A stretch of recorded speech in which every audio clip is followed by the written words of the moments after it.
I'm at Adweek Europe with Jamila Jamil, who is, of course, the presenter of Radio 1's Top 40 Chart Show on a Sunday afternoon, or the Hit Parade, as no, not quite my generation used to call it, yes.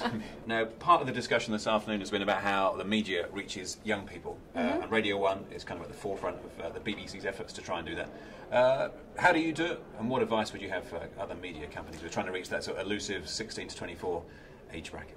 I was amazed when Radio 1 made quite a very prominent and concerted effort to declare their station predominantly for young people at the reaction, and everyone called them ageist, and there was an uproar, and the papers covered it, and they made it look as though they were really discriminating against older people. And yet you look at how many radio stations we have that are basically dedicated towards the older, towards consumers, especially because they're more commercial stations, and everything I feel like is for older people. There are so few channels for just young people that says we are paying attention to you, we want to nurture you, we want to entertain you, we want to teach you, we want to encourage you and nourish you for your future. And so I love the fact that they do that at Radio 1. It is primarily for the young. We are creating our next generation. Slightly separate issue, but you said today you spoke out about your opinions about Miley Cyrus. Yes. And her performance yes. at various award ceremonies, too numerous to mention probably.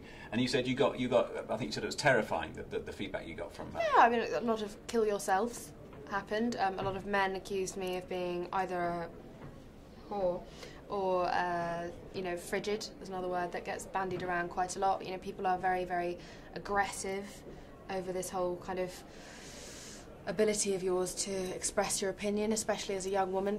People really want to stamp that voice down, and I find that quite terrifying online, and I've experienced it, but in no way does it deter me from wanting to keep going and encourage other young people and young women to speak up, because I think that we are in an era where we have the platform to do that, and so we shouldn't be silenced by these cowards who are under false names and false pictures on the internet, trolls, aptly titled. And do you think anything, what can be done, what more can be done to stop that and give protection to people like you, not just people who are in the public eye, but ordinary women and I think that comes from schools, I think that comes from the parents, I think it comes from educating young people. I think the government need to create more legislations around what is and isn't allowed on the internet. I understand that there should be freedom of speech, but I think it's being massively abused by people, and you see it every day. You see the way that people are trolled. You have teenagers who commit suicide because it becomes so out of control. So I think that society needs to take control and be aware that it's the internet is like the Wild West. Someone needs to come in and police the situation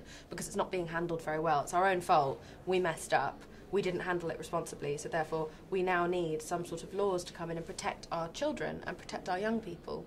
And the point you're making about Miley Cyrus is that she's not really helping when it comes to the sexualisation of young women in the media. Well, yeah, a lot of pop stars, I think we can just point the finger at Miley. You've got Rihanna, you've got Beyonce, the whole load of them, where now you have women using their sexuality themselves, they're marketing it themselves, they're actually taking initiative to do it, and they're calling it an empowerment because they're taking back the ownership of their bodies, but they're not. They're just further perpetuating something that was created by men in this industry. And these men aren't thinking, wow, they're really powerful. They're thinking, I don't even have to take responsibility for this. Everything I wanted is now happening freely all the time, and women are doing it themselves. We are literally sabotaging ourselves. Now, I'm partial to a miniskirt. I'm wearing one right now.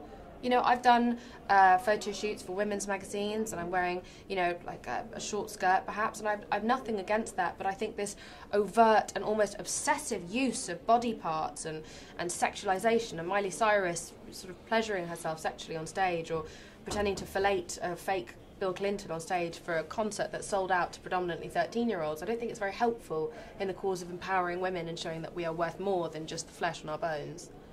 And the mainstream media has picked up on that, and as you say, uses it as an excuse. But it does seem to me that the sexualisation and the portrayal of young women is not getting better. It seems to be getting worse. Yeah, and we're not helping the situation at all. The women who've got the biggest platform don't seem to really be paying attention to the real need for us to be given some more worth in other arenas.